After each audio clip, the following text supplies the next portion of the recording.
Assalamualaikum warahmatullahi wabarakatuh.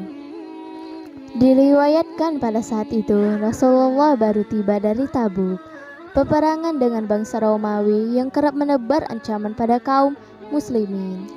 Banyak sahabat yang ikut beserta Nabi dalam peperangan ini. Tidak ada yang tertinggal kecuali orang-orang yang berhalangan dan ada uzur. Saat mendekati kota Madinah, di salah satu sudut jalan, Rasulullah berjumpa dengan seorang tukang batu. Ketika itu, Rasulullah melihat tangan buruh tukang batu tersebut melepuh. Kulitnya merah, kehitam-hitaman seperti terpanggang matahari. Sang manusia agung itu pun bertanya, "Kenapa tanganmu kasar sekali?" Si tukang batu menjawab, "Ya Rasulullah, pekerjaan saya ini membelah batu setiap hari. Dan belahan batu itu saya jual ke pasar. Lalu hasilnya saya gunakan untuk memberi nafkah keluarga saya. Karena itulah tangan saya kasar." Rasulullah adalah manusia paling mulia. Tetapi orang yang paling mulia tersebut begitu melihat tangan si tukang batu yang kasar karena mencari nafkah yang halal, Rasul pun menggenggam tangan itu dan menciumnya seraya bersabda, "Inilah tangan yang tidak akan pernah disentuh oleh api neraka selama-lamanya." Rasulullah tidak pernah mencium tangan para pemimpin Quraisy, tangan para pemimpin kabilah, raja atau siapapun. Sejarah mencatat hanya putrinya Fatimah Az-Zahra dan tukang batu itulah yang pernah dicium oleh Rasulullah.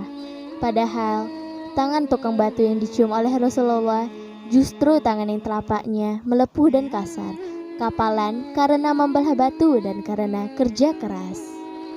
Suatu ketika seorang laki-laki melintas di hadapan Rasulullah. Orang itu dikenal sebagai pekerja yang giat dan tangkas.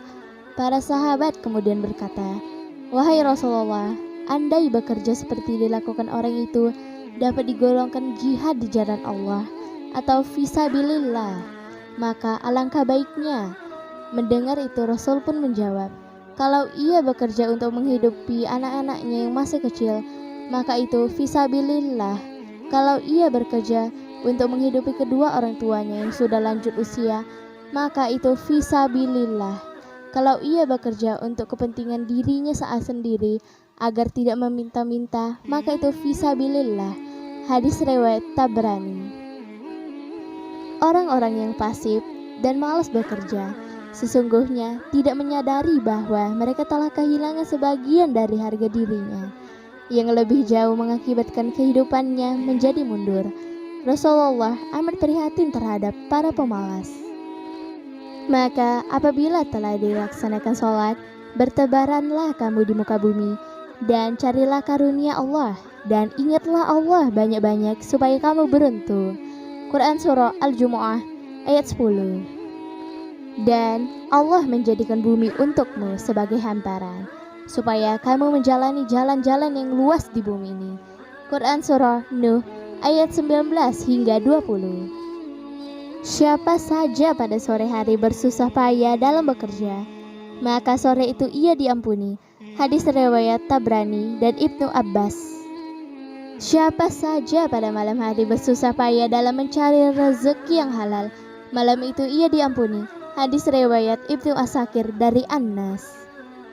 Tidak ada yang lebih baik bagi seseorang yang makan sesuatu makanan selain makanan dari hasil usahanya. Dan sesungguhnya Nabiullah Daud selalu makan dari hasil usahanya. Hadis riwayat Bukhari. Sesungguhnya di antara dosa-dosa itu ada yang tidak terdapat dihapus dengan puasa dan sholat.